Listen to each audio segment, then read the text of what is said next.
ने आया, उसने बुद्ध को दंडवत किया और बोला, हे बुद्ध, मैंने कल आपका प्रवचन सुना। आपकी बातें सुनकर मेरे हृदय में माया मोह को त्यागने की इच्छा जागृत हो गई और मैं उनका त्याग करके आपकी शरण में आया हूँ। बुद्ध ने कहा, तुम मुझे विस्तार से बताओ, तुमने कौन कौन से बंधन तोड़े और किसका मोह त्याग दिया। वह व्यक्ति बोला, मेरे घर पर मेरे बूढ़े माता पिता और पत्नी है, मेरा एक छोटा बच्चा भी है। मेरी पत्नी बहुत बीमार रहती है, उसके कष्ट देखकर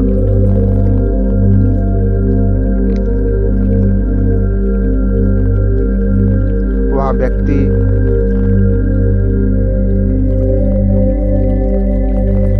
मैं बहुत दुखी रहता हूँ, लेकिन कल जब मैंने आपका उपदेश सुना तो मेरी समझ में आ गया, मेरे परिवार से मेरा संबंध और बंधन ही मेरे दुखों का कारण है।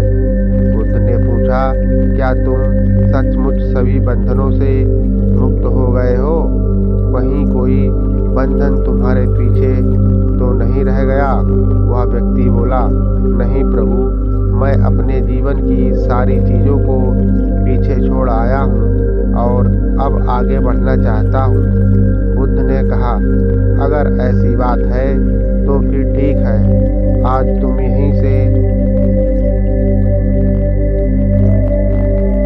यहीं आश्रम में रुको, कल मैं तुम्हें बताऊंगा क्या करना है। अगले दिन बुद्ध ने उस व्यक्ति को कार्य सौंपते हुए कहा, तुम्हें पूर्व की दिशा में जाना है। आगे तुम्हें एक गांव मिलेगा।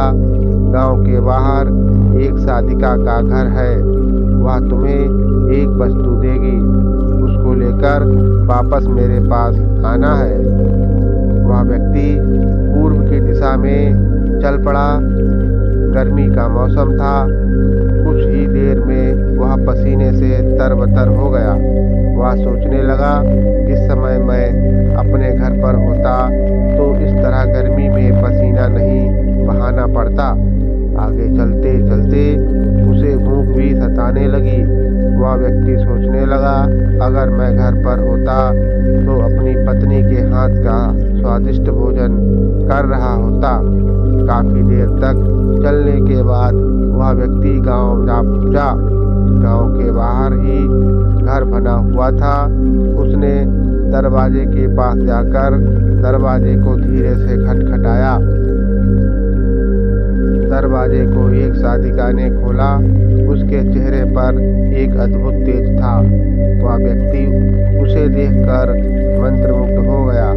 साधिका ने उसे अभिवादन करते हुए कहा, मैं जानती हूँ कि आपको बुद्ध ने भेजा है, आप अंदर आ जाएं। वह व्यक्ति घर के अंदर चला गया। साधिका के कहने पर उसने पानी से हाथ मुंह धोया और एक चटाई पर बैठ गया।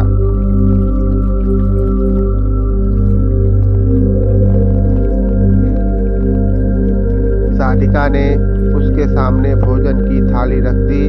वह जल्दी जल्दी भोजन करने लगा। अचानक उस व्यक्ति की नज़र साधिका के पैरों पर पड़ी। उसके पैर बहुत सुंदर थे। वह उन्हें देखता ही रह गया। तभी साधिका ने उसका ध्यान भंग किया। वह बोली, जिस व्यक्ति को बुद्ध के चरणों में स्थान मिल जाता है, फिर उसे किसी अन्य के चरणों की आवश्यकता नहीं पड़ती है।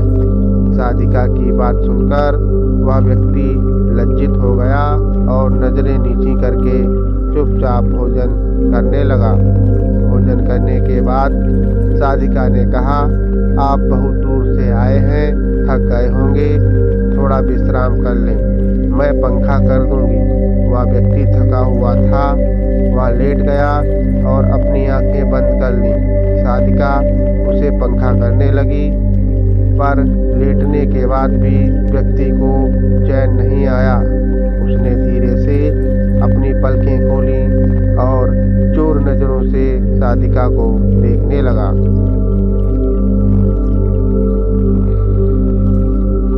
वह सोचने लगा, यह स्त्री कितनी सुंदर है। वाणी कितनी मोहक है। अगर यह मेरी पत्नी होती तो मेरा जीवन स्वर्ग बन जाता। साधिका इसके मन की समझ गई।